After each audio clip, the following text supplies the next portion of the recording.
Hey everybody, I'm going to do something today that I have been aiming to do for a while, and it's this new mixing valve here for the shower. So this part sticks in the shower wall, and that's where your knob goes to. Here's a hot water inlet, a cold water inlet, and if you go look in your shower right now, you'll see there's one at the top with nothing attached to it, and there's one at the bottom, and that's where it runs to your shower head. So this one, right down below where the knob is, there's a knob will be here. It's this little knob here. But this one, when inserted, you can run here and it'll flow, water will flow out the top, and you can run here and water will flow out the bottom. The same thing happens when you pull the stopper basically to your bathtub. So if you have a shower bathtub combo and you pull the little stopper, it just redirects the water to go out the top of the shower head. This is a very similar thing as that. Now, why am I doing this?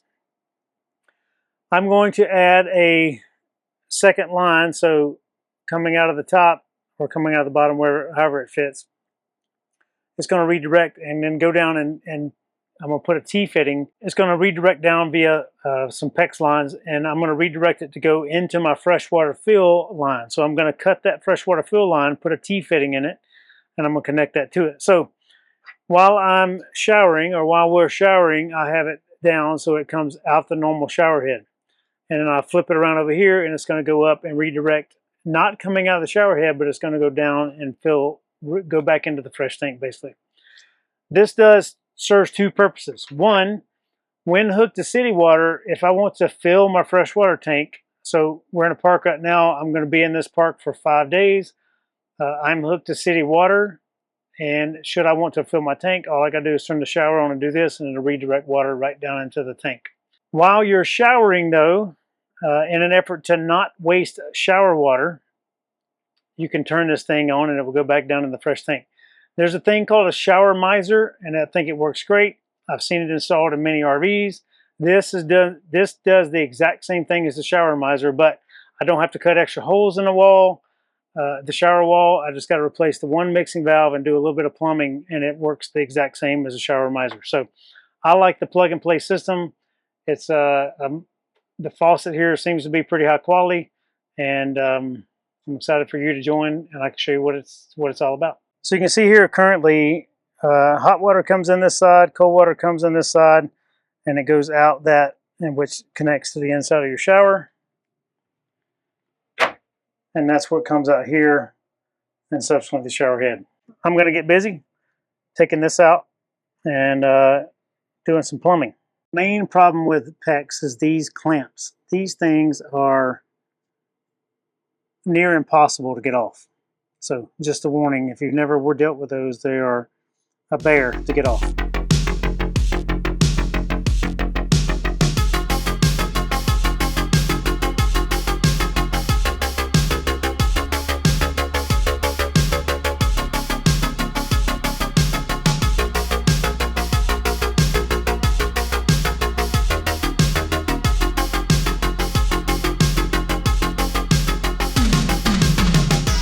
I have added the mixing valve in here. I didn't tighten it down. I just wanted to get this done.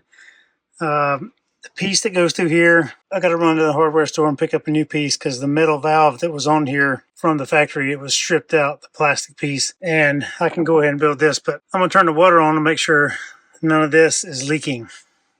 All right, so I know I have water pressure and these are good. These are holding tight. Nothing's leaking out of here.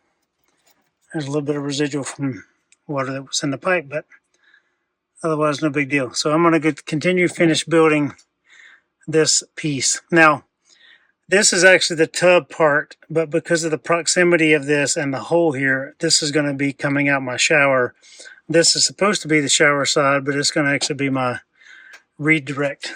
Because when you go to a tub, it pulls out the bottom hole. When you go to shower, it goes out the top hole of the mixing valve back there. But because of the way this thing's cut, if this hole were cut up here or anywhere else, which other side, I could probably easily plumb it, but it's right below it, so it makes it a little bit more difficult.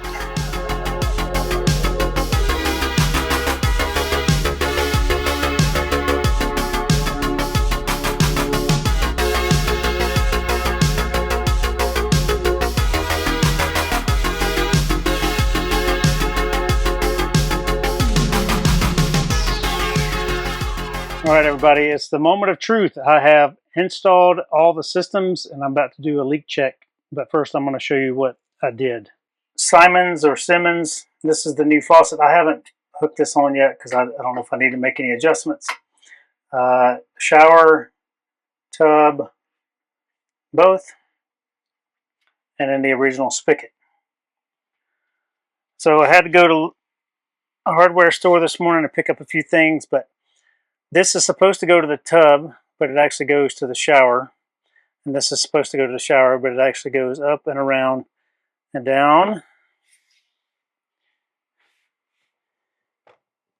And then down here, you see the blue line coming out, and it goes into the freshwater fill station here. Now, I could not get this piece so this is 1 1/4 by 1/2 inch, 1 1/4 barbed plastic piece here, 1/2 inch female receptacle, and I got a dual mail-in thread, and I screwed onto that here. So I'm going to turn the water on and play around a little bit and see what we got. So shower's coming out, water heater's on, I hear it. Got a little leak right there. Let me tighten that down. That was my worry spot right here because it's hard to get that thing on there tight. So let me get my pliers. All right, I've got this one pretty tight and that one pretty tight, but I'm going to have to do something here because it leaks just a little. There's a drop about every minute, so not ideal. So I'm going to take that whole system off here and try again. But before I do that, I'm going to switch this over to here and see how it fills my tank. So now theoretically water's coming up and going through that line and down into there through my fresh tank, and I can hear it coming in. And I got to tighten that up too. I got a little drip. All right, so the shower valve works like I wanted it to. Now I just got to clean up a few little minor leaks. I'm just going to pull those things off, put a little Teflon tape back on there, and put some new fittings in just in case something's wrong with one of those, and we'll try it again. So I went back the next morning after going to the hardware store and picked up a new valve for the bottom of the mixing valve. If you notice in the picture here that it's white, and I replaced that piece of PEX line again. When I screwed it in there initially, the angle of it wasn't quite straight up and down, so the angle caused it to strip just a little bit, which is where most of my leaks were coming from. And then I installed a couple more clamps on the T-fitting and the freshwater line, because the freshwater line itself is a 1 3/8, and the only fitting I could get was a 1 1/4. That was the closest I could get, so I tightened it down. It's very seldom used, so if there are a few drips of water, it's not that big a deal, and it's not under pressure at any stretch. So that's not something I'm overly concerned with right there. But mixing valve is good. We have since traveled 2 or 3 times. I left the wall off so I could investigate should there be any leaks. I left a paper towel there, showered in there a number of times, traveled a number of times, so I feel confident everything is working. Now, somebody asked me in a comment after I posted the photo of this whole deal, how do you winterize this? Because you really can't now without getting antifreeze in your freshwater tank. If that happens, that's not a detriment. It's not something I want to drink, obviously, but I would flush it out if that were to be the case. But I can still winterize the rest of that mixing valve. It would only be that one part that goes, that one water line that goes down to the freshwater fill line that would not be the winterized part. I'm not overly concerned with that. Again, we're in it all the time. We rarely winterize it or need to. So the only part that could freeze would be the very top of that mixing valve. But I think with enough antifreeze and the rest of it, it would be fine.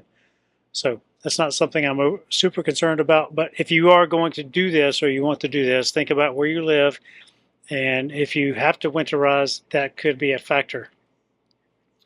And the same with the shower miser. So if you were to get the shower miser, winterizing that could also be problematic. So I've been very happy with this. It's nice to not have to put the hose up outside. I can just hook straight into my freshwater system, and I can stand inside here and observe the monitor, the gauge going up and down. So that's really a handy piece. So I do like it. You know, showering in here from a boondocking perspective is a game changer. You have whatever, 40%, 50%, 80% in your freshwater tank. You turn it on to redirect.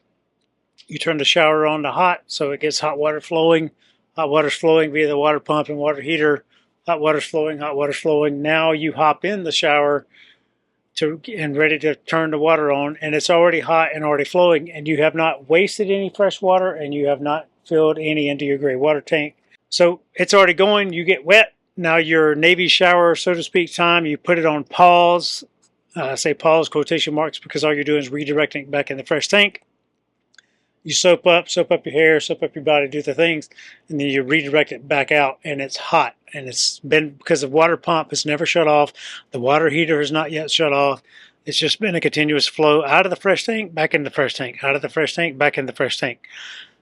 So that system works really well, and you don't waste water or fill up your tanks as fast when boondocking. So I think it's a great addition. It's something that can be very useful to many of us out there who like to spend time off-grid. If you have any questions about this, please let me know in the comments below, and or contact us via the Contact Us link on our website. I will link everything that I can from Amazon down below.